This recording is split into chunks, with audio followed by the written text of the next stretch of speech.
Voilà. Bonjour à toutes, bonjour à tous. Alors, on a démarré à 14 heures précises.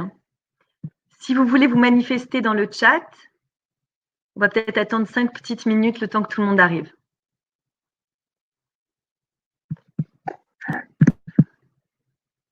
Bonjour Dominique. Voilà, je vois que les participants arrivent au fur et à mesure. Bonjour Sylvie, bonjour Simon. Voilà, on va attendre jusqu'à 14h05 si vous voulez bien, pour que tout le monde soit là.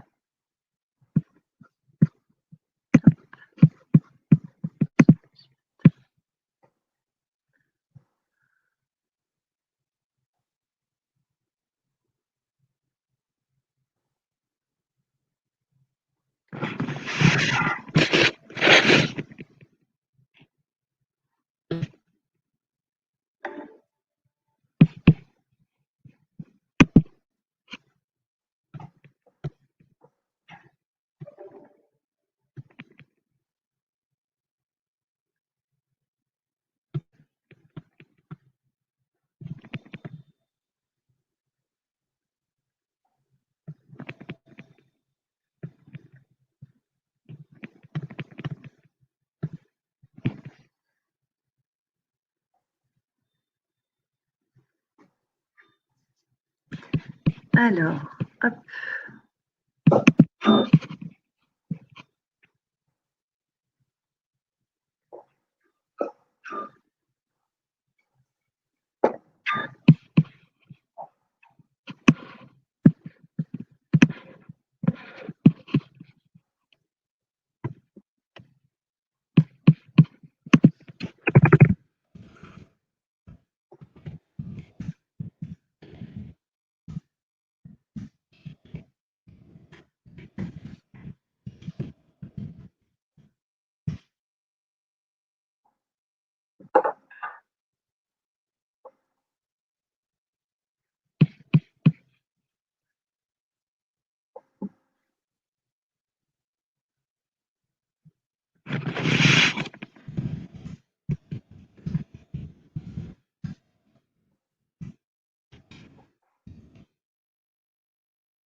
Voilà, me revoilà.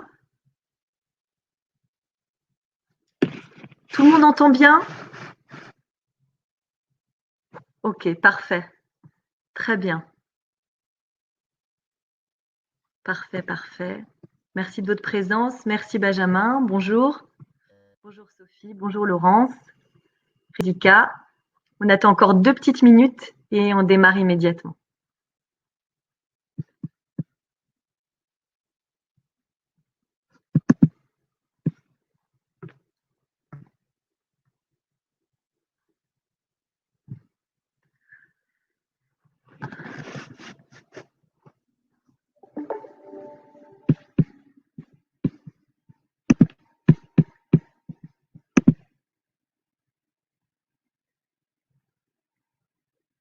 Bonjour Angéline. Bon, alors il est 14h05. On va démarrer. Alors, pour celles et ceux qui viennent d'arriver, donc je me présente. Je suis Judith Buchinger. Je suis juriste au cabinet d'avocats Buchinger-Rubin.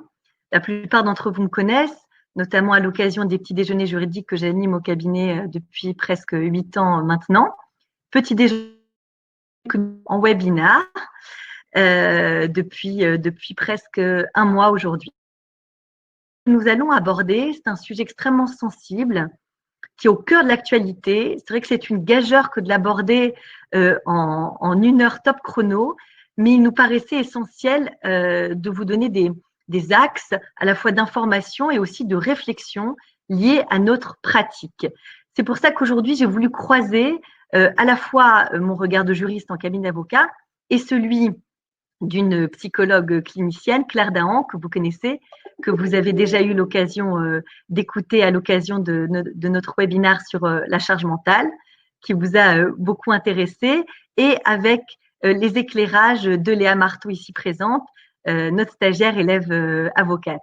Alors avant de démarrer, je vais peut-être demander à Claire de se représenter pour vous expliquer aussi comment elle situe sa pratique dans le sujet du jour. Bonjour, alors je m'appelle Claire Dahan, je suis psychologue clinicienne, coach et hypnothérapeute. Et aujourd'hui, je vous parle parce que je suis spécialisée en périnatalité. Donc la périnatalité, c'est la période qui correspond du désir d'enfant aux 3 ans de celui-ci.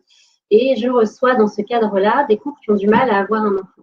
Qu'est-ce qu'on entend par là? Il va y avoir des problèmes d'infertilité, bien sûr. Et puis, il va y avoir des couples, des enfants, des femmes seules qui cherchent à avoir un enfant et également des couples homosexuels. Donc, je reçois à peu près 3 types de populations qui sont mis à mal lorsqu'ils veulent avoir un enfant. Merci beaucoup Claire pour cette présentation. Alors, nous allons démarrer immédiatement. On va rentrer dans le vif du sujet. Alors, le sujet, quel est-il? Alors, je me repositionne, voilà, pour que vous ayez un mur immaculé et pas ma bibliothèque désordonnée derrière mon visage. Donc, aujourd'hui, on voulait aborder le parcours de la conception, on va dire la notion de parentalité, à travers 4 notions que vous connaissez, pour certaines que beaucoup partagent peut-être aussi, puisque c'est le lot de beaucoup de familles aujourd'hui. Alors, on va démarrer d'abord par la notion de famille recomposée, puis on abordera ensuite la PMA, qui est donc au cœur de l'actualité, puisque la loi bioéthique devait être présentée en discussion au Parlement et au Sénat, et crise sanitaire oblige a été déplacée au niveau des débats à la rentrée, mais je pense que vous en avez entendu parler, notamment sur les chaînes d'actualité. On abordera ensuite la GPA et une notion assez nouvelle, on va dire innovante en matière de parentalité, qui est la coparentalité. Donc, on va démarrer avec la notion de famille recomposée. Cette famille recomposée, qui est peut-être votre cas, qui est le cas certainement de beaucoup de salariés et d'agents que vous accompagnez, en mettant le focus sur le statut du beau-parent. Alors, il faut savoir aujourd'hui qu'en termes de statistiques, 68% des enfants vivent dans une famille dite, on va dire, traditionnelle, 21% dans une famille monoparentale et 11% dans une famille recomposée. Au regard de la loi, le beau-parent, même s'il s'investit pendant des années dans le quotidien d'un enfant, n'a pas de droit. Et ce non-droit est parfois vécu très difficilement par le beau-parent, mais par les enfants eux-mêmes. Et là, Claire Dahan nous apportera toute son expertise, toute sa pratique. Donc, jusqu'à présent, la loi ne s'est pas intéressée au statut de beau-parent, qu'elle a qualifié de tiers dans la relation avec l'enfant. Elle est restée centrée sur les parents en consacrant un principe, alors sur lequel on reviendra à la fin, mais sous un autre angle, qui est donc celui de coparentalité. Donc, c'est-à-dire que les 2 parents détiennent l'autorité parentale, c'est-à-dire des droits et des devoirs que la loi leur reconnaît de façon à pourvoir aux besoins de l'enfant. Et ces devoirs, c'est principalement la sécurité, la santé, l'éducation et la gestion des biens de l'enfant. Donc, les parents même séparés, que ce soit des parents qui ont été mariés ou qui ont vécu en concubinage, conservent ces pouvoirs et toute décision suppose l'accord de l'un ou de l'autre des parents, sauf quand il s'agit d'actes usuels. Alors, pourquoi est-ce que je m'attarde sur cette notion d'acte usuel? Parce que c'est précisément le type d'acte dont usent, on va dire, les personnes dans ces familles recomposées qu'on appelle les beaux-parents. Alors, très rapidement, qu'est-ce qu'un acte usuel? Pour faciliter l'organisation du quotidien, des assouplissements ont été prévus. Par exemple, le père ou la mère qui agit seul pour des actes courants est réputé le faire avec l'accord de l'autre. Alors, malheureusement, il n'y a aucun texte de loi qui définit précisément la notion d'acte usuel et cette notion est laissée, on va dire, son contenu est laissé à l'appréciation du juge. Donc cet acte n'est pas considéré comme usuel quand il rompt par exemple avec le passé, ce qu'on appelle en droit une antériorité ou qu'il engage l'avenir de l'enfant. Par exemple, cas très classique, l'inscription dans un établissement scolaire privé alors que l'enfant suivait ses cours dans une école publique, ce n'est pas un acte usuel, c'est un acte important, tout comme un traitement médical lourd ou des choix religieux. Voilà, toute modification importante dans la vie de l'enfant, là, il ne s'agit pas d'acte usuel. Donc, ces actes usuels, vous voyez, je voulais bien poser les choses, sont souvent assumés dans le cas d'une famille recomposée, souvent et aussi assumés par le beau-parent. Donc, même si la loi ne l'autorise pas en tant que tel, tout ce que vous avez bien compris dans ce court rappel que je viens de faire, c'est que les actes usuels sont liés à la notion d'autorité parentale dont ne sont bénéficiaires que les parents, on va dire, biologiques ou adoptants en tant que tels. Donc, mais vous le savez, vous le voyez, même si la loi ne l'autorise pas, nombre de beaux-parents réalisent au quotidien des actes usuels et contribuent à l'éducation et à l'entretien de l'enfant. Donc, bien qu'elle ne repose sur aucun texte juridique, cette organisation semble convenir à beaucoup de membres de la famille et il y a une sorte de ce que je pourrais appeler une sorte de consensus familial qui remplace la loi. Alors, pour autant, la loi, je veux dire, il n'y a pas un no man's land juridique et judiciaire. Il y a deux possibilités pour un beau-parent de prendre sa place, on va dire, au sein d'une famille recomposée. On a une solution juridique qui est la délégation partage partiel de l'autorité parentale. Vous voyez, donc c'est un terme un petit peu lourd.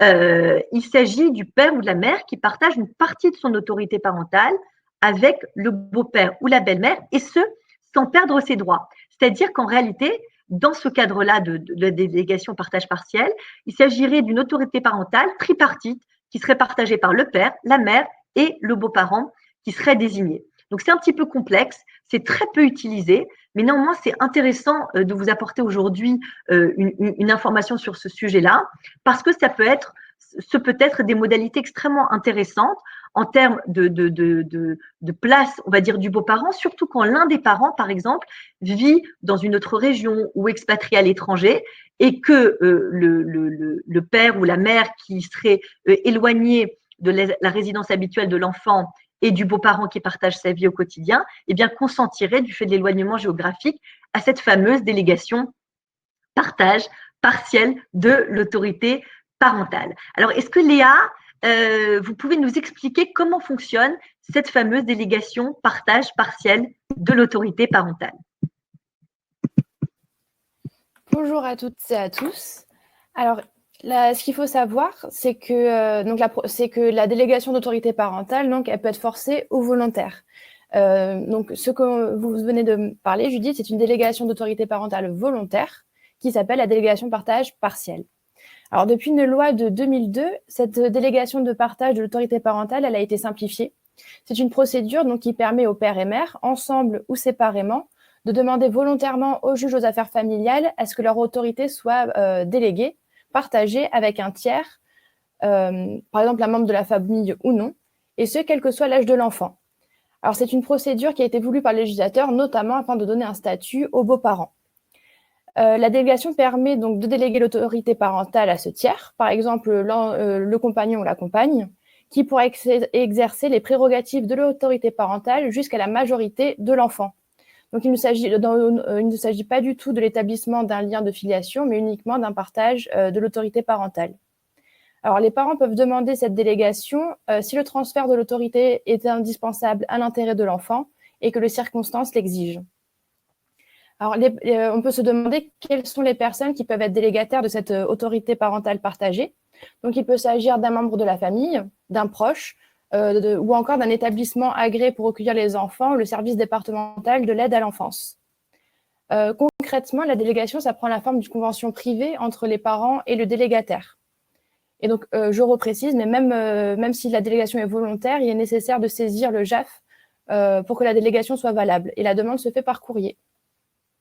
Donc, ainsi, grâce à cette délégation, le beau-parent est autorisé, tout comme le parent, à accomplir seul les actes usuels concernant l'enfant. Mais comme vous avez dit, Judith, c'est que bien que cette mesure semble parfaite pour légitimer le rôle du beau-parent, dans les faits, elle est tout de même très peu utilisée.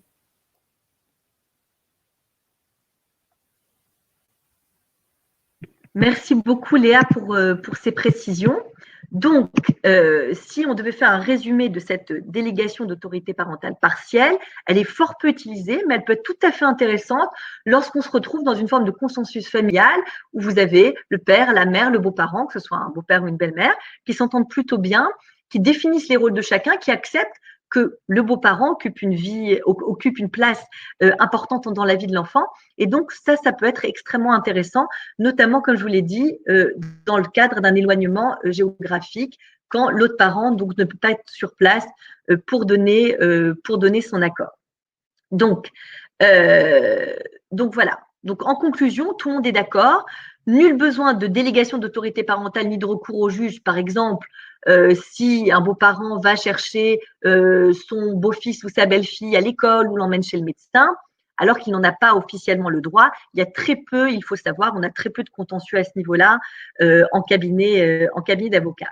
Alors, en dehors de cette délégation d'autorité parentale, qui est donc peut-être, même si elle est peu utilisée, peut-être extrêmement intéressante, il y a une autre solution pour ceux à qui l'absence de statut de beaux-parents pèse et qui s'investissent beaucoup dans la vie de l'enfant, c'est passer du statut de tiers à celui de parent en adoptant l'enfant de son conjoint. Donc là, par l'adoption, donc l'adoption simple, là on n'évoquera pas l'adoption plénière, on n'a pas le temps imparti pour et ce serait un peu hors sujet, mais en tout cas dans le cadre de l'adoption simple, eh bien un petit peu comme la délégation d'autorité parentale, mais qui là donne, on va dire entre guillemets, 3 parents à l'enfant, mais simplement sur l'angle de l'autorité parentale, eh bien là, l'adoption simple, c'est une procédure qui élargit considérablement, on va dire, les droits du parent et ses devoirs d'ailleurs du parent adoptant. Donc cette adoption simple, elle est envisageable dans un couple hétérosexuel comme dans un couple homosexuel, je le rappelle, depuis la légalisation du mariage pour tous. On a tendance à l'oublier.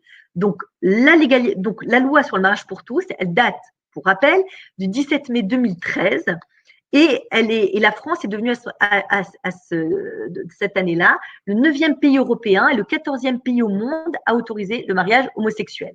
Donc l'adoption simple, c'est donc un nouveau lien de filiation qui s'ajoute à ceux qui préexistent.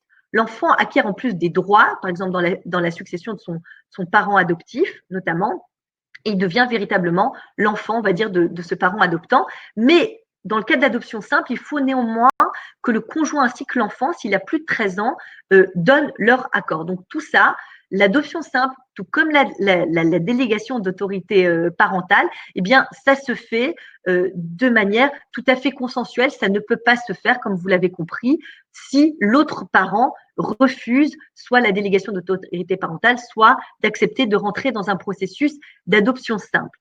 Alors, Léa, est-ce que tu pourrais nous donner rapidement un éclairage, notamment voilà, sur la procédure d'adoption simple dans les familles recomposées? Alors oui. Alors, comme vous avez dit, donc, un couple peut adopter un enfant ou une personne majeure par adoption simple, mais sous certaines conditions. Il faut également savoir que la procédure se déroule devant le tribunal judiciaire. La principale différence entre l'adoption simple et l'adoption plénière, c'est que dans l'adoption simple, si elle crée un nouveau lien de filiation, les liens entre l'adopté et sa famille d'origine ne sont pas rompus. En pratique, les couples ou les personnes recourent à l'adoption simple pour les personnes qui ont déjà des liens d'affection durables créés, et c'est souvent un membre de la famille ou l'enfant de son époux. En ce qui concerne les conditions à remplir pour le couple adoptant, c'est donc notamment que le couple doit être marié et non séparé de corps. Ensuite, les époux doivent tous les deux avoir moins de 28 ans, sauf s'ils sont mariés depuis plus de 2 ans. Et évidemment, les deux époux doivent donner leur consentement à l'adoption. Il y a une autre condition qui tient à la différence d'âge entre l'adoptant et l'adopté, qui doit être d'au moins 15 ans. Pardon, au moins 15 ans. Enfin, si le projet d'adoption concerne une pupille de l'État, donc c'est-à-dire un enfant qui est remis à un organisme autorisé pour l'adoption ou un enfant étranger, le couple doit obtenir au préalable un agrément pour pouvoir l'adopter. Dernière chose aussi, c'est que si l'enfant a plus de 13 ans, comme vous avez dit Judith, il doit donner son accord devant un notaire. Concernant la procédure d'adoption simple, une fois que le couple a obtenu donc l'agrément, il doit déposer une demande d'adoption auprès des services du département de l'aide sociale à l'enfance. Également, le couple devra présenter une requête au procureur de la République pour en faire la demande. Ensuite, en ce qui concerne les effets de l'adoption, donc je ne vais pas tous les énumérer, mais je vais parler des plus importants. Parce qu'il faut savoir que l'adoption va créer des liens de filiation qui va donner à l'adopté et à l'adoptant des droits et des devoirs. Pour commencer, donc l'autorité parentale est exclusivement et intégralement confiée au couple adoptant. Également, ce qui concerne l'obligation alimentaire, donc le couple adoptant et l'adopté seront liés et devront mettre à bien cette obligation. Les noms des parents adoptifs s'ajouteront au nom de l'adopté ou le remplaceront. Et en ce qui concerne la nationalité, il faut savoir que l'adoption simple ne permet pas à l'enfant adopté d'acquérir automatiquement la nationalité française. L'enfant qui fait l'objet d'une adoption simple par un Français doit en demander en faisant une déclaration. Donc voilà pour ce qui est rapidement de l'adoption simple. Merci beaucoup Léa. Donc, récapitulatif, bref, sur ces deux possibilités, et ce sont les seules possibilités qui s'offrent aux beaux-parents pour avoir une place, je dirais sur le plan strictement juridique et judiciaire, c'est donc la délégation d'autorité parentale, la délégation partielle bien évidemment puisqu'ils la partagent avec les autres parents, et l'adoption simple. Donc, là, donc, ce qui va être intéressant d'explorer, ce sera immédiatement avec Claire Dahan. C'est donc là, bon, on a parlé du cadre juridique et judiciaire. Maintenant, il faudrait évoquer, et c'est ça souvent qui prime, c'est le cadre affectif. Mais pour en terminer sur l'aspect comment dire, du cadre juridique et judiciaire que pourrait prendre le beau-parent, je vais vous énoncer quelques questions qui pourraient, que se pose actuellement le législateur pour renforcer le statut du beau-parent et aller vers une réforme donc du statut du beau-parent. La problématique avec le beau-parent, et ça vous l'admettrez aisément, c'est de créer une règle unique alors que la réalité est multiple. Et notamment en prenant des critères, par exemple, comme l'âge des enfants ou l'implication des beaux-parents, quelles conditions seraient possiblement exigées par la loi? Est-ce qu'il faudrait exiger une certaine durée d'union entre le parent et les beaux-parents?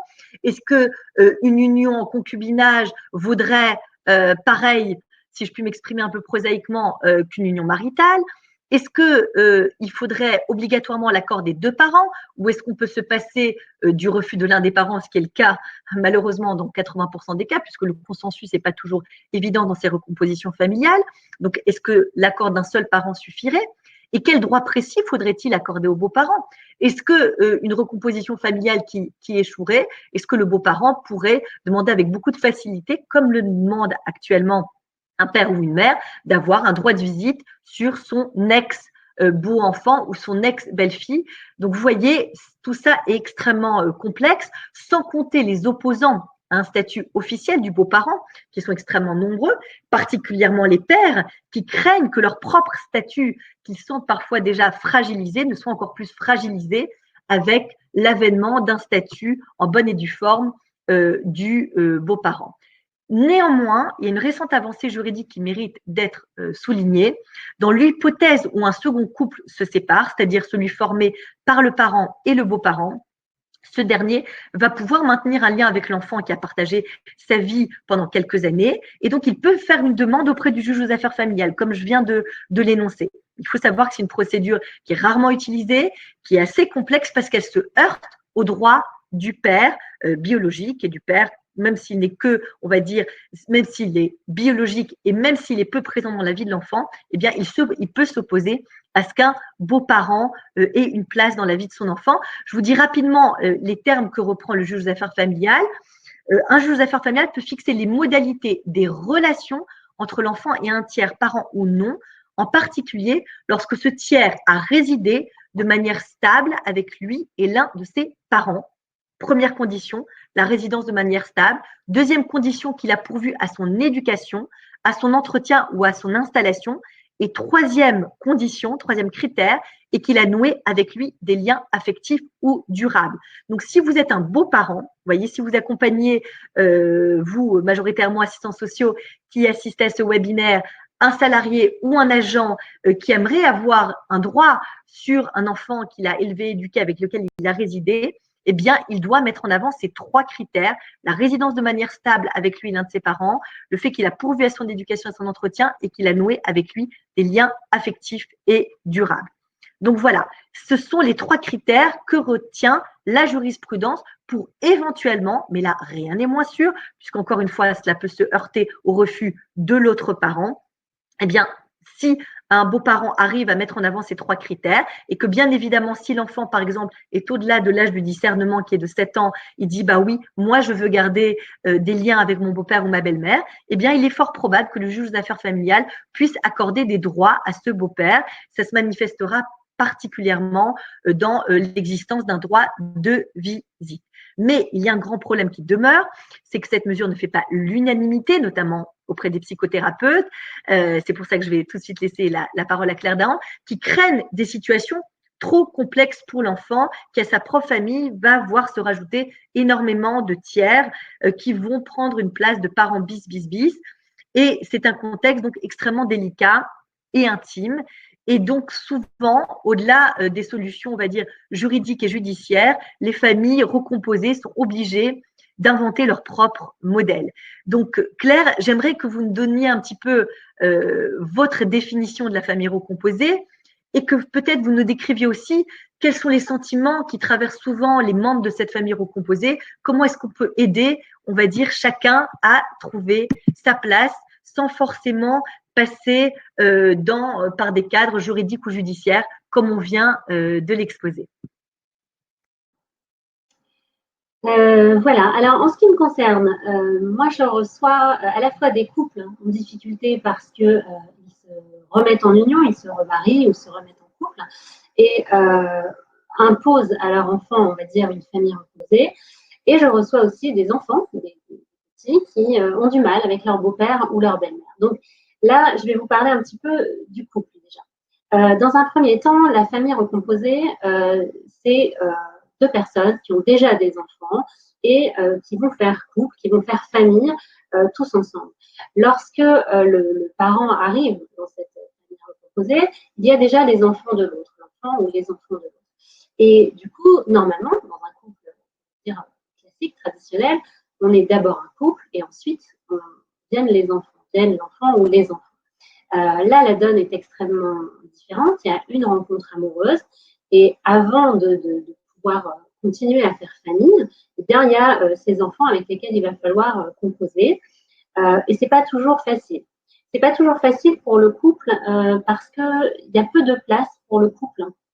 Il y a peu de place pour le couple dans une famille recomposée puisqu'il va falloir composer avec ses enfants. Du côté des enfants, bien souvent, lorsque quelqu'un se sépare, il consacre beaucoup de temps à son enfant, avec parfois, chez les mamans, hein, c'est un truc de femme, avec parfois un sentiment de culpabilité qui est mon Dieu, qu'est-ce que j'ai fait à mon enfant, qu'est-ce que j'ai fait à mon enfant de m'être séparée. Et donc, je me remets en couple et qu'est-ce que je lui fais encore à nouveau de lui imposer la présence de mon nouveau conjoint. Alors, on me signale que le son n'est pas très bon. Est-ce que vous avez aussi un problème de son? Oui, le son n'est pas très clair, pour le coup, Alors, Claire. Peut-être avec des écouteurs, ça passera mieux. voilà. Alors, est-ce que vous m'entendez? C'est beaucoup mieux. C'est beaucoup mieux. Alors, moi, par contre, je ne vous entends pas. Alors, est-ce qu'on peut faire un petit test? Est-ce qu'il y a un problème de son là? Là, c'est bon. Il y a un petit écho. Ouais, je ne vous entends pas.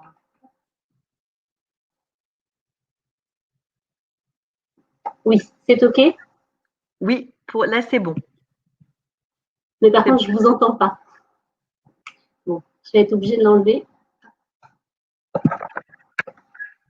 Alors, je vais être obligée de l'enlever parce que je...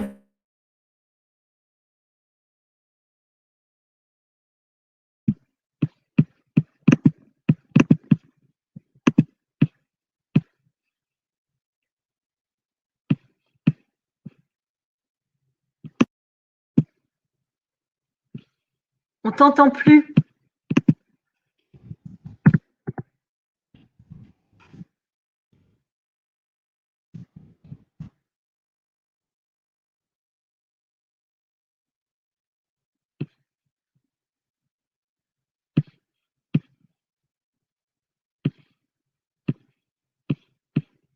Du tout.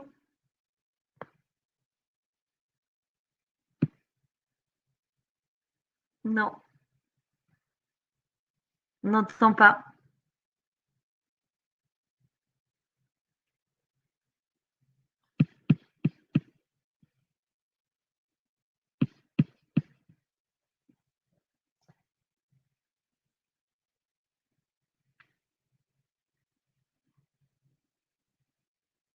Non.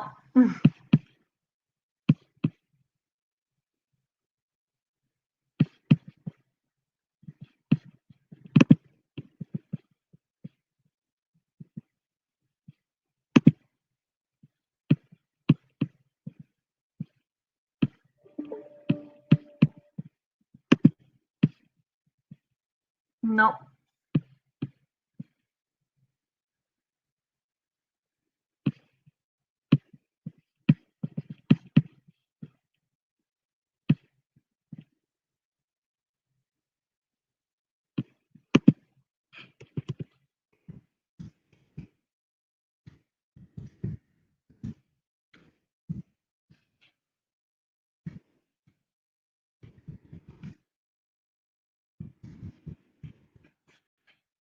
Est-ce que vous m'entendez là? Est-ce que moi, vous m'entendez? Vous m'entendez? Bon.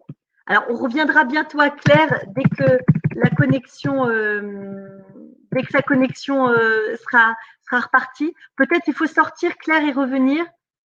Peut-être, voilà. Ok, très bien. Bon, alors écoutez, en attendant que Claire revienne pour nous faire un point sur la place que chacun peut prendre au sein d'une famille recomposée et les solutions qu'on peut trouver précisément pour que chacun trouve sa place, on va passer tout de suite au sujet brûlant de l'actualité qui est celui de la PMA.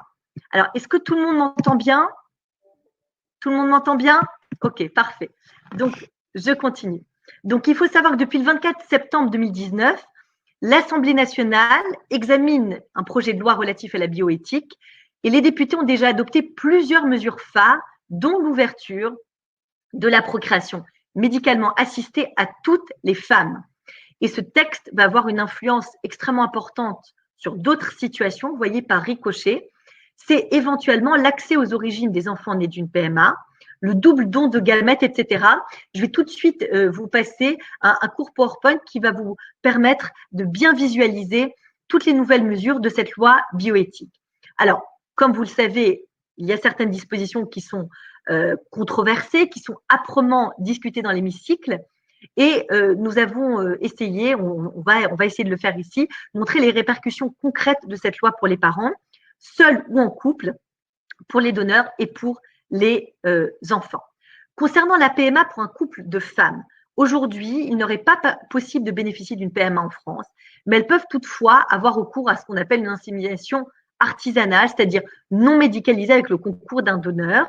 Et si elles en ont les moyens financiers, elles peuvent aller dans certains pays, notamment la Belgique, le Danemark, l'Espagne, où le don de sperme est autorisé pour les couples de femmes.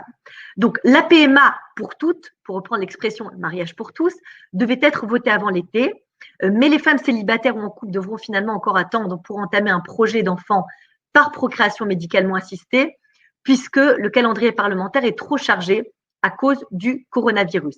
Il n'empêche que ce sujet-là était au cœur de l'actualité et qu'on en a entendu beaucoup parler, que ce soit dans les journaux ou sur les chaînes d'information. Alors là, ce qui va être intéressant, c'est d'avoir une vision très claire de ce qu'envisage la nouvelle loi. Léa, est-ce que vous pouvez nous dire sur le sujet de la procréation médicale assistée, que prévoit cette nouvelle loi bioéthique en espérant qu'elle soit discutée aussi rapidement que possible. Et je vais tout de suite passer le PowerPoint. D'accord. Alors, l'assistance médicale à la procréation, c'est le terme qui est employé par la loi pour évoquer la PMA. Actuellement, elle est ouverte aux couples, mariés ou en concubinage, confrontés à une infertilité pathologique. Alors, depuis la loi bioéthique de 2004, elle est aussi accessible à un couple lorsque l'un de ces deux membres est porteur d'une maladie sexuellement transmissible ou lorsqu'il existe un risque de transmettre une maladie héréditaire à l'enfant. Donc, l'une des mesures phares de cette nouvelle loi, c'est d'ouvrir la PMA pour un couple de femmes. Donc là, nous sommes dans l'hypothèse où 2 femmes en couple souhaitent bénéficier d'un don de sperme pour avoir un enfant. Alors, actuellement, c'est interdit, mais ce qui est discuté, la PMA pour un couple de femmes sera autorisée après le vote de la loi. Ensuite, donc, il y a une autre mesure phare qui mérite d'être indiquée, c'est que la PMA va être ouverte pour les femmes seules. Donc, une femme célibataire qui souhaite donner naissance à un enfant et en bénéficiant d'un don de sperme pourra le faire, alors qu'actuellement, c'est interdit pour le moment. Donc, une femme pourra bénéficier du système français de la PMA avec un tiers donneur et prétendre à un don de sperme. Et en plus, les frais sont remboursés par la sécurité sociale. Ensuite, encore une autre mesure phare de cette nouvelle loi. Excusez-moi. Ah, je n'ai plus Internet. Ah, voilà. Ah, ben là, sur ce diaporama, on peut voir donc les conditions d'accès à la PMA. Alors, on peut voir qu'aujourd'hui, la PMA est ouverte seulement aux couples hétérosexuels, en cas d'infertilité ou en cas de maladie grave, qui sont vivants et consentants. Avec la nouvelle loi, donc, toutes les femmes seules, y compris les en couple homosexuel, auront également accès à la PMA. Et ils faudront donc justifier d'un projet parental et donc être aussi également vivants et consentants. En ce qui concerne l'autoconservation des ovocytes, donc actuellement, une femme ne peut conserver des ovocytes. Une femme ne peut pas conserver ses ovocytes. Cette conservation est autorisée seulement pour des raisons médicales. Cependant, donc avec cette nouvelle loi, une femme qui est en bonne santé et en âge de procréer, qui ne souhaite pas d'enfant dans l'immédiat, mais souhaite congeler ses ovocytes pour ne pas se faire rattraper par l'horloge biologique et pour avoir un enfant plus tard, pourra le faire. Enfin, sur toute la question donc, de l'accès aux origines des enfants issus de PMA qui devient de plus en plus actuelle, c'est une situation où des enfants qui sont nés de noms de gamètes souhaitent connaître leur géniteur. C'est impossible actuellement, puisqu'un enfant né d'un nom de gamète n'avait pas la possibilité d'accès à l'identité de son géniteur, et parce que le don de gamètes est soumis au principe général de l'anonymat des dons de matière corporelle. Ce que prévoit cette nouvelle loi, c'est qu'à partir du moment où le donneur souhaite faire un don de gamètes, il devra obligatoirement accepter que son identité puisse être dévoilée à l'enfant qui sera issu de son don, lorsque l'enfant aura atteint ses 18 ans. Donc là, on peut voir que ce sont vraiment les principales mesures et les principaux avancements de cette nouvelle loi. Il y a 3 points aussi qui sont importants, mais qui ont été donc pour le moment rejetés en commission, mais des sujets qui peuvent être ramenés sur le débat au Sénat. C'est ce qui concerne la PMA post-mortem, le don dirigé de gamètes, c'est-à-dire choisir qui sera le donneur, et enfin la génération du diagnostic préimplantatoire, des couples ayant recours à la PMA, c'est-à-dire que ces couples-là pourront savoir à l'avance si leur enfant sera atteint d'une maladie incurable ou non. Merci beaucoup Léa pour cette présentation extrêmement intéressante. Alors, il faut savoir qu'en termes de procédure, comment est-ce que ça va se passer sur le plan judiciaire? Donc, prenons un cas classique, une femme en couple avec une autre femme qui pourra bénéficier, donc après que cette loi soit entérinée en France, de la PMA et prétendre à un don de sperme, donc qui est aujourd'hui réservé aux couples hétérosexuels infertiles, pour établir un lien de filiation, ce couple de femmes, qu'elles soient mariées ou non, ça c'est extrêmement important aussi à souligner, je le rappelle, Léa l'a dit, mais je le rappelle, il n'est pas obligatoire que ces femmes soient forcément mariées. Donc, ces femmes, qu'elles soient mariées ou non, devront produire ce qu'on appelle une reconnaissance conjointe anticipée de l'enfant à naître, comme cela se fait dans les couples hétérosexuels. Donc, cette reconnaissance, elle sera faite devant qui? Elle sera faite devant un notaire au même moment que le consentement à la PMA avec le tiers donneur. Le consentement est obligatoire pour tous les couples qui y ont recours. Le ministre de la Justice a aussi assuré que mère et mère apparaîtraient dans l'acte de naissance de l'enfant. Donc, il n'y aurait pas de dichotomie ou de flou juridique sur ces notions très compartimentées que sont un père et une mère. S'il y a deux mères, eh bien, ce sera une mère et une mère. Donc, on attend de voir ce que ça va donner, mais en tout cas, c'est une avancée tout à fait notable dans le parcours de procréation pour les couples homosexuels de femmes ou alors pour des femmes seules. Alors là, je vais redonner, j'espère de manière optimale, la parole à Claire Dahan. On va faire un tout petit retour en arrière donc sur les familles monoparentales et je demanderai aussi le regard de Claire sur ces avancées de la loi bioéthique, notamment sur l'accès à la PMA pour les couples de femmes ou les femmes seules. Alors Claire, j'espère qu'on va vous entendre. Alors, est-ce que là c'est bon? C'est parfait, super. Donc, désolée pour tout à l'heure, voilà, on apprend avec les nouveaux outils. Je vous prie de m'excuser. Alors, là, vous êtes rentré dans le sujet de la PMA et des dons de gamètes. Alors, qu'est-ce que c'est que le don de gamètes? Donc, le don de spermatozoïdes ou d'ovocytes.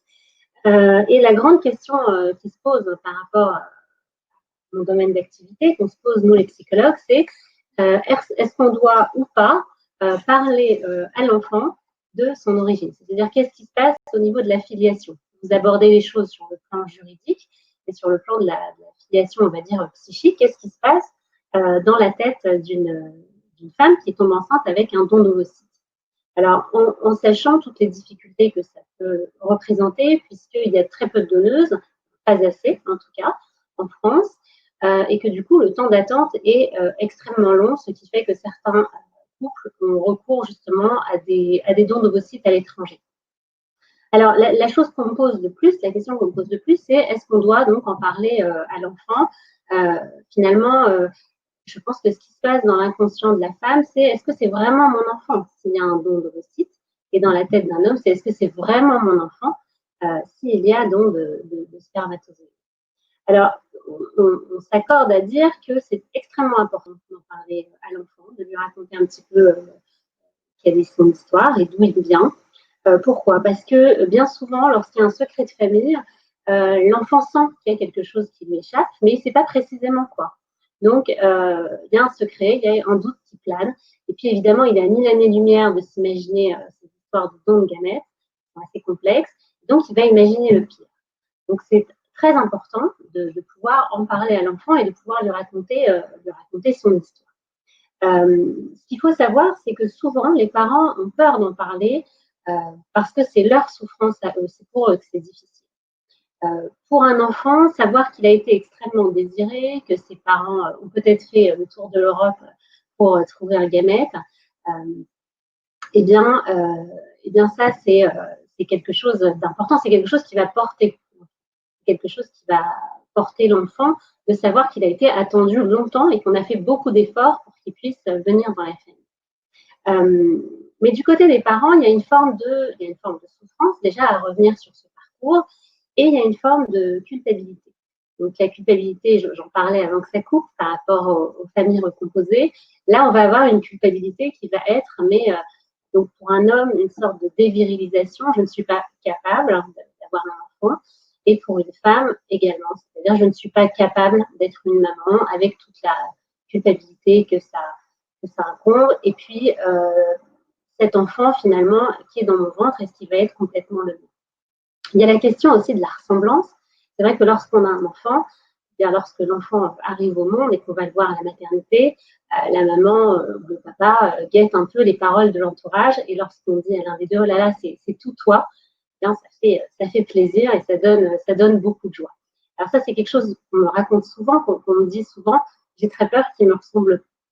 Alors, c'est important d'expliquer aux parents que, d'une part, lorsqu'on raconte cette histoire à l'enfant, on se libère d'un secret. Le secret, c'est lourd, et donc on se libère de quelque chose qui nous pèse. Ça libère le parent, bien souvent, de raconter. Et d'un point de vue purement informatif, je crois qu'il y a beaucoup de gens qui se disent un enfant, je donne à mon enfant mon capital génétique et donc c'est mon enfant. Il y a ce qu'on appelle l'épigénétique. L'épigénétique, c'est ce qu'il y a au-dessus de la génétique. C'est-à-dire que, bien évidemment, on ne va pas changer notre ADN, mais on peut, par notre comportement et par l'environnement, on peut effectivement modifier l'expression de ces gènes. Et finalement, lorsqu'une femme, elle porte en elle un enfant, eh bien, elle va lui transmettre tout ça. Et en termes de relations, puisque c'est ce qui nous intéresse dans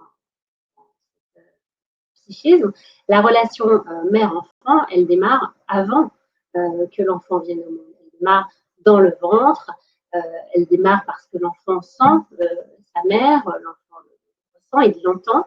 Donc, il y a quelque chose de la relation qui se crée et qui est extrêmement fort. D'ailleurs, une des préparations à l'accouchement qu'on appelle l'aptonomie, c'est une méthode qui rentre en relation avec le bébé. Et on voit que lorsque la mère a certains mouvements ou certaines paroles, l'enfant réagit tout à fait. Donc, je pense qu'au niveau de ces couples-là, il y a un vrai travail de deuil à faire. C'est-à-dire que on ne peut pas avoir un enfant de manière, on va dire, naturelle, et on accepte ça, on accepte que c'est difficile, et on accueille nos émotions. Et ensuite, dans un second temps, on peut en parler à l'enfant et on peut s'approprier cette nouvelle façon de faire un enfant. C'est aussi une manière de faire un enfant où il y a beaucoup d'amour. Alors, quand on me demande si on doit en parler, donc oui, on doit en parler à l'enfant. Comment il y a pas mal de supports, pas mal de livres. Je pense notamment à Serge Tisserand, qui est psychiatre psychanalyste et qui a écrit des livres pour enfants, qui peuvent aider à expliquer ça. Et puis, il faut adapter un petit peu le langage. C'est-à-dire qu'à un enfant, on ne va pas parler d'ovocytes, mais de petits œufs. On va parler de spermatozoïdes, mais de petites graines. Et on pourra dire tout simplement à l'enfant, tu sais, on n'arrivait pas à t'avoir. Et puis, il y a des médecins qui sont extrêmement gentils, qui reçoivent des hommes et des femmes qui veulent donner leurs petits œufs, leurs petites graines de manière gratuite et anonyme pour que des gens comme nous puissent avoir un enfant. Et c'est très important, vous avez parlé de l'anonymat tout à l'heure, c'est très important de le rappeler à l'enfant. C'est une question d'anonymat pour pas que l'enfant puisse avoir envie de retrouver son père ou sa mère. C'est pas son père ou sa mère, c'est quelqu'un qui a donné un gamète. Et donc, c'est important de lui dire, on ne sait pas qui c'est. Voilà. Dernière chose, je pense qu'en parler le plus tôt possible, c'est mieux, pour plusieurs raisons. D'abord parce que la première fois qu'un parent parle de ça, c'est avec beaucoup d'émotions. Donc, bien souvent, il peut y avoir des larmes, des mots maladroits. Et donc, petit à petit, en reparlant, on va s'approprier le discours et s'approprier l'histoire. Et puis, pourquoi en parler tôt? Puisque ça va permettre, en reparlant, d'adapter les mots à l'âge de l'enfant. Et il serait très important que ce soit fait avant la puberté, puisque la puberté, c'est le moment où l'enfant va construire sa féminité, sa masculinité, et ce serait très ennuyeux qu'il construise ça sur le fond d'infertilité parentale. Donc voilà un petit peu pour les questions qu'on me pose souvent. Qu'est-ce qu'on fait avec ces enfants-là? Est-ce qu'il faut leur en parler? C'est vraiment le principal sujet de consultation. La culpabilité et est-ce qu'il faut en parler? Voilà. Merci beaucoup, Claire, pour ces éclairages extrêmement intéressants. Donc, vous voyez, vous avez rappelé des notions extrêmement importantes, essayer d'échapper à la culpabilité, trouver le bon moment, le bon âge pour dire ça, pour raconter comment un enfant s'inscrit dans le parcours de procréation des parents. C'est toutes ces questions que pose notamment la PMA. Il sera très intéressant de voir que, voilà, avec une ouverture de l'accès à la PMA aux femmes seules ou aux couples de femmes, on va peut-être avoir encore d'autres problématiques qui vont se poser que dans les couples dits, on va dire peut-être, en tout cas ce qu'on entend, plus classique en quelque sorte, hétérosexuel. Je pense qu'il y a plein de choses et qui disent quelque chose de notre société qui est extrêmement intéressant, dont il faut parler. Donc voilà, votre éclairage est extrêmement important, Claire. Alors maintenant, on va passer très rapidement à un autre sujet qui est celui de la gestation pour autrui. Alors pourquoi on va passer rapidement là-dessus? Parce qu'elle est interdite, elle est encore formellement interdite, elle le restera après la promulgation de la loi bioéthique. Simplement, en 3 minutes, je veux juste vous rappeler les contours de la gestation pour autrui. Avec Léa, il y a un fait d'actualité qui a remis en lumière les difficultés liées à l'acceptation de la GPA, qui est, je le rappelle, donc formellement interdite en France. Vous l'avez peut-être vu ou entendu parler, l'une des agences ukrainiennes qui est spécialisée dans les mères porteuses a mis en ligne sur son site des images saisissantes ces 2 derniers mois. On y voit dans une vaste chambre d'hôtel réaménagée en pouponnière 46 nouveau-nés qui attendent leurs parents. Les frontières de l'Ukraine sont fermées depuis 2 mois, crise Covid oblige, et jusqu'à nouvel ordre, parce qu'il y a eu des morts en Ukraine comme malheureusement partout ailleurs. Et donc, selon les autorités ukrainiennes, plus de 100 bébés se trouvent dans cette situation. Les parents ne peuvent venir chercher leur bébé. Il faudrait une sorte de sauf-conduit diplomatique pour entrer en Ukraine à titre dérogatoire et aujourd'hui, ça n'est pas possible. Et il faut savoir qu'en France, plusieurs couples qui ont loué ce qu'on appelle une sorte de mère porteuse pour porter leur bébé ont lancé une pétition en ligne pour faire pression sur le Quai d'Orsay. Cette pétition compte pas moins de 1588 signatures au 19 mai, parce que pour ces parents en question, c'est un crève-cœur. Ils ne savent pas quand ils pourront enfin retrouver leur bébé. Au-delà de ces problèmes affectifs, ça se double d'un problème juridique, puisque ces enfants sont dits, sur le plan de l'état civil, apatrides, puisqu'ils ne sont reconnus par personne, ni par l'Ukraine, ni par le pays de leurs parents. Donc, la GPA, c'est une notion que Léa va nous rappeler tout de suite, mais il faut savoir que la face sombre, je dirais, de la GPA, c'est que c'est un business. Vous avez notamment aujourd'hui en Ukraine 14 sociétés spécialisées dans la GPA, et donc ça relance en quelque sorte le débat moral, voilà, parce que c'est devenu, l'Ukraine notamment est devenue le quartier général de la GPA avec 1000 et 2000 naissances par an. Et ces GPA qui sont en quasi-totalité initiés par des parents étrangers qui ne peuvent la demander dans leur pays. Il faut savoir que c'est aussi un business assez fructueux puisque ça coûte entre 30 000 et 40 000 euros, dont la moitié revient en mère porteuse pour les parents. Donc, c'est une ressource, je dirais, importante dans ces pays où parfois la pauvreté peut être répandue. Est-ce que Léa, tu peux nous rappeler rapidement les contours de la GPA et on passera tout de suite à la dernière notion qui est celle de la coparentalité. Alors, la gestation pour autrui, GPA, ça correspond à une technique d'aide médicale à la procréation, en fait, au cours de laquelle un embryon est introduit dans l'utérus d'une mère porteuse et qui, à la fin de la gestation, remet l'enfant au couple de parents intentionnels. La GPA peut concerner les couples homosexuels ou hétérosexuels en cas d'infertilité féminine liée à une malformation de l'utérus, par exemple.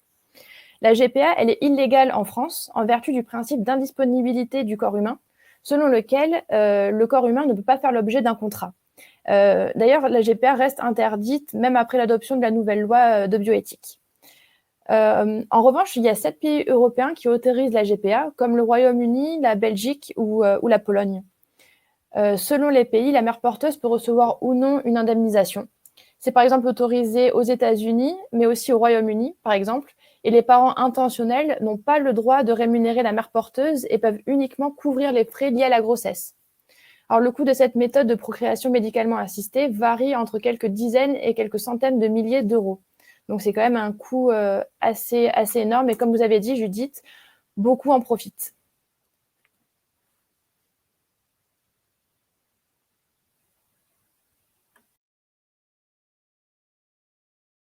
Merci beaucoup pour ces précisions. Donc, vous voyez, tous les débats qui ont lieu il y a déjà presque, maintenant, vous voyez, 7 ans, c'est dire à quel point, vous voyez, le mariage pour tous aujourd'hui est tout à fait intégré dans le panorama de la famille française. Alors, vous voyez, on passe toujours à un stade supérieur. Et c'est vrai que les opposants, notamment à la PMA pour toutes, ont peur de ce glissement vers la GPA. Effectivement, ce sont des débats sociétaux toujours très bouillonnants, très intéressants, mais qui permettent de faire corréler, on va dire, le droit, la justice à la réalité des familles, puisque, comme vous l'avez compris, avec les chiffres que j'ai donnés, la gestation pour autrui, pour autant qu'elle est tout à fait interdite en France, est pratiquée et demandée, sollicitée par énormément de familles, d'où cette pétition tout à fait à visage ouvert, je dirais, de ces familles qui ont sollicité la gestation pour autrui et qui se révèlent un petit peu au grand jour en disant, vous voyez, c'est interdit en France, mais nous, on l'a utilisé, donc quid, qu'est-ce qu'on fait, qu'en est-il de nos droits? Donc, vous voyez, la PMA, voilà, ça va être entériné quand exactement, je ne sais pas, mais ça le sera, c'est sûr. Et la GPA, eh bien, ce sera un sujet très certainement qui sera soulevé sans atermoiement parce que beaucoup de familles y ont recours. Alors, pour terminer, on va aborder une vision de la parentalité qui est récente, extrêmement intéressante, qui est la coparentalité. Alors, la coparentalité, il s'agit de concevoir et d'élever un enfant avec un inconnu sans relation de couple. On va dire, excusez-moi, je suis un petit peu caricaturale, mais on va dire c'est la définition, on va dire, de la coparentalité, qui est une pratique qui émerge beaucoup notamment sur Internet, qui séduit de plus en plus. Alors, quelles sont les raisons de l'accès à la coparentalité? Alors, il s'agit pour beaucoup de gens qui peut-être n'ont pas rencontré l'amour ou parce qu'ils sont homosexuels et en couple, voilà, et que leur compagnon ne veut pas d'enfant. Ces hommes et ces femmes choisissent de faire un bébé et de l'élever avec une personne totalement inconnue. Née dans les années 80, la coparentalité permet de créer une relation amicale qui débouche sur un partenariat parent. Alors, de quoi s'agit-il dans les faits? Quand deux personnes se correspondent, il faut alors passer à la conception. Si certains optent pour la méthode naturelle, c'est-à-dire un rapport sexuel classique, beaucoup ont recours à un procédé artisanal à l'aide d'une pipette, une sorte d'insémination artificielle qui permet d'éviter toute relation charnelle. Cette pratique, il faut le savoir, est tout à fait illégale, puisque le sperme ne peut être manipulé sous peine d'amende et de prison. Et d'ailleurs, voilà, le sperme ne peut être manipulé que dans des centres d'études et de conservation des œufs et du sperme, dit SECOS. Donc, à la naissance de l'enfant, les coparents, soit il y en a 2, soit il y en a 3, doivent ensuite prévoir les conditions de son éducation et de son hébergement. Certains arrivent à vivre sous le même toit, ce qui peut être tout à fait merveilleux, une forme de consensus familial, en faisant chambre et vie à part. D'autres vont opter pour une résidence alternée, comme pour les couples séparés. Les partisans de la coparentalité, qu'est-ce qu'ils disent? Quels arguments ils mettent en avant? Ils mettent en avant le fait, sur la base de plusieurs études de psychiatres renommés, que le plus important dans une famille, c'est d'avoir un cadre sain. Il faut de l'amour, et ce, peu importe le modèle familial. Il part du principe qu'il n'existe aucun schéma type plus adapté qu'un autre. Preuve en est cette loi bioéthique qui va être adoptée sur les couples, donc sur les couples de femmes. Il part du principe que tant que l'enfant est aimé, beaucoup ne voient aucun problème à choisir la coparentalité. Alors évidemment, il y a quand même un obstacle, il faut quand même s'entendre sur l'éducation et aussi sur l'entretien de l'enfant, qui va financer la vie de l'enfant, qui va pouvoir à son entretien, à son éducation, et aussi sur le meilleur moment pour lui expliquer le contexte de sa conception. Et donc là, on rebascule sur ce qu'a dit Claire Dahan. Et d'ailleurs, je vais vous demander votre vision de ce nouveau schéma de la parentalité, Claire, à savoir qu'il vaut mieux éviter les non-dits, peut-être attendre que l'enfant soit un peu plus âgé, avec une certaine maturité psychologique, avant de lui parler de cette situation familiale qui actuellement est encore originale. Qu'est-ce que vous pensez, Claire, de cette nouvelle vision de la parentalité dite coparentalité? Alors, il y a deux choses. Il y a la coparentalité qui est faite avec un partenaire qu'on va trouver sur Internet, hein, vous avez décrit, donc des sites Internet en ligne et qui mettent en relation. Et puis, il y a la coparentalité qui va se faire avec un ex, avec un ami d'enfance, avec quelqu'un qu'on connaît bien. Et c'est là où ça se complique, hein. C'est-à-dire que quand on raconte à l'enfant son histoire, qu'est-ce qu'on lui raconte? Que de la même façon, j'en parlais tout à l'heure pour la PMA, que quelqu'un a uniquement donné ses gamètes, ses spermatozoïdes, ou quelqu'un a donné aussi de l'attention, de l'amour et de l'intention. Je pense à une de mes patientes qui a fait un enfant de cette manière-là, donc une maman seule, et qui justement ne sait pas trop quel statut donner au père biologique, hein, en fait au donneur, vis-à-vis de sa petite fille. Donc, elle est venue me consulter pour ça. C'est-à-dire qu'elle, ça la rassure que ce donneur voit régulièrement sa fille, mais elle ne sait pas trop quoi dire à sa fille. Est-ce que c'est un donneur? Est-ce que c'est un papa? Il n'y a pas de cadre de loi, bien évidemment. Et donc, ça met beaucoup dans l'embarras. Je pense également à deux couples homosexuels qui feraient un enfant. Donc, en général, il y a l'un des deux qui donne son gamète, l'un des deux qui donne son spermatozoïde. Donc, on va avoir 4 parents, 2 papas et 2 mamans. Et c'est-à-dire que l'enfant va passer une semaine dans un foyer et une semaine dans l'autre foyer. Et là, il se pose des questions simples, c'est-à-dire qu'au niveau éducatif, est-ce qu'on va avoir une harmonie entre ces deux foyers? Est-ce qu'on va être sur la même longueur d'onde? Et encore une fois, qu'est-ce qui a été prévu? Qu'est-ce qui a été dit? On voit que dans les cas de familles recomposées, déjà, c'est pas simple. Mais dans les cas de deux couples qui se sont trouvés un peu sur Internet, c'est extrêmement compliqué, ça pose de gros soucis. Ça pose des soucis aussi si on se projette un peu dans le temps, c'est-à-dire que qu'est-ce qui se passe si ce couple d'homosexuels se sépare, que chacun des deux ensuite a un nouveau conjoint? Est-ce qu'on peut dire que l'enfant qui se trouve au milieu va avoir 4 papas et 4 mamans? Est-ce que c'est possible, une chose pareille? Donc, c'est extrêmement compliqué. Qu'est-ce qui est prévu et qu'est-ce qu'on veut et qu'est-ce qu'on dit à l'enfant? Voilà, quelqu'un a posé une question tout à l'heure. Si on lève l'anonymat dans la PMA, dans les dons de gamètes, bien effectivement, ça rend les choses ambiguës concernant le statut de parent pour l'enfant. Là, c'est pareil, c'est-à-dire est-ce qu'on parle de donneur, est-ce qu'on en parle, comment on en parle? De toute façon, il faut en parler à l'enfant parce que c'est son histoire, mais c'est extrêmement important d'être très clair avec la personne avec qui on fait cet enfant et avec soi-même aussi.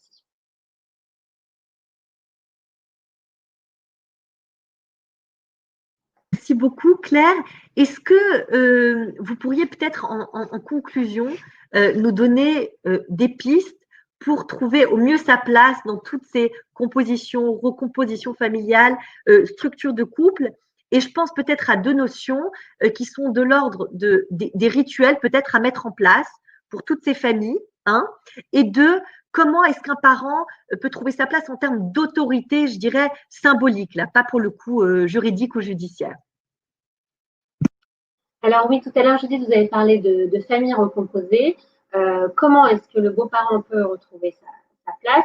Je pense que c'est important qu'il y ait de nouveaux rituels. Pourquoi? Parce qu'on a tous ce besoin d'appartenance et créer des nouveaux rituels, créer des nouveaux souvenirs, c'est créer ensemble une histoire et sentir qu'on s'appartient un petit peu tous dans cette famille recomposée.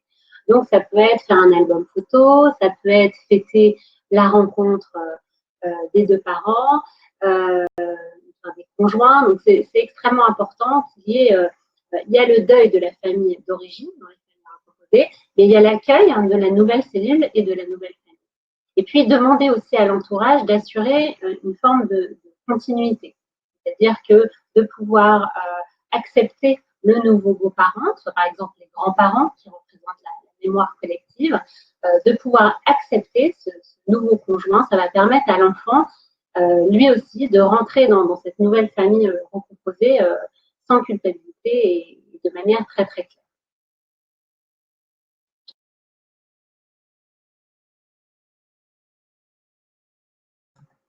Voilà, j'espère avoir répondu à la question. Oui, merci Claire. Et sur le point de l'autorité, comment est-ce qu'on peut, comment dire, est-ce qu'un beau-parent peut avoir une forme, oui, d'autorité sur ses beaux-enfants? Comment ça pourrait s'inscrire, ça? Puisqu'on parle effectivement des liens d'affection, mais il y a aussi des liens de responsabilité qui sont inhérents à cette notion d'autorité. Alors, c'est une question intéressante. Je pense notamment à une patiente qui me disait je ne veux pas du tout, donc une jeune femme qui s'est remariée, qui a un enfant d'un premier mariage, je ne veux pas du tout que mon conjoint s'occupe de mon enfant. Ça, c'est moi, son éducation, c'est moi. Lui, il ne s'occupe pas de ça. Alors, c'est vrai que c'est extrêmement difficile pour le beau-parent d'avoir une place dans ces cas-là. Et même si le beau-parent ne prend pas la place du père, il a quand même, comme vous dites, une autorité certaine. Peut-être pas au regard de la loi, mais en tout cas, en tant qu'adulte qui est chez lui, j'ai envie de dire. Et donc, c'est important de faire la part des choses. Non, je ne suis pas ton papa, dans le cas où le parent est un papa. Non, je ne suis pas ton père, mais en revanche, je suis l'adulte ici qui fixe des règles. Je suis la personne, le chef de famille en quelque sorte, qui fixe aussi certaines règles éducatives. Et ça nécessite qu'en privé, les deux conjoints puissent se mettre d'accord. Ok, donc tu ne remplaceras pas le papa de mon enfant, mais ok, pour que tu fasses ça et ça, pour que tu puisses dire ça et ça. Donc c'est très important d'être tout à fait au clair sur ce qu'on veut. On peut tout à fait être figure d'autorité sans forcément être le parent, et il faut. Je donne un exemple, je veux dire, là, moi, il faut ranger sa chambre. C'est pas parce que le beau-père ou la belle-mère n'est pas le père ou mère qu'il ne peut pas demander à l'enfant de ranger sa chambre. Donc, c'est important de remettre les choses à leur place. C'est pas parce qu'on donne une parole, c'est pas parce qu'on fixe un cadre, puisqu'un cadre, c'est rassurant pour un enfant. C'est pas parce qu'on fixe un cadre qu'on enlève forcément quelque chose au papa et à la maman. Merci beaucoup Claire pour cet éclairage. Alors, je vais conclure voilà, je vais conclure en vous donnant une vision, ma vision pragmatique de juriste. C'est que moi, aujourd'hui, le droit de la famille me passionne parce qu'effectivement, on est au cœur, on est au cœur de la vie, des sentiments, des interactions familiales. Et effectivement, ce sujet de la PMA, de la GPA, de la coparentalité, permet d'envisager la parentalité, je dirais, de manière plus organisée. Catherine disait en effet que toutes ces notions de PMA, GPA, coparentalité permettent en fait de penser le couple, de penser la famille, ce qui n'est pas toujours le cas, comme l'a dit Claire, quand on se retrouve propulsé dans une famille recomposée.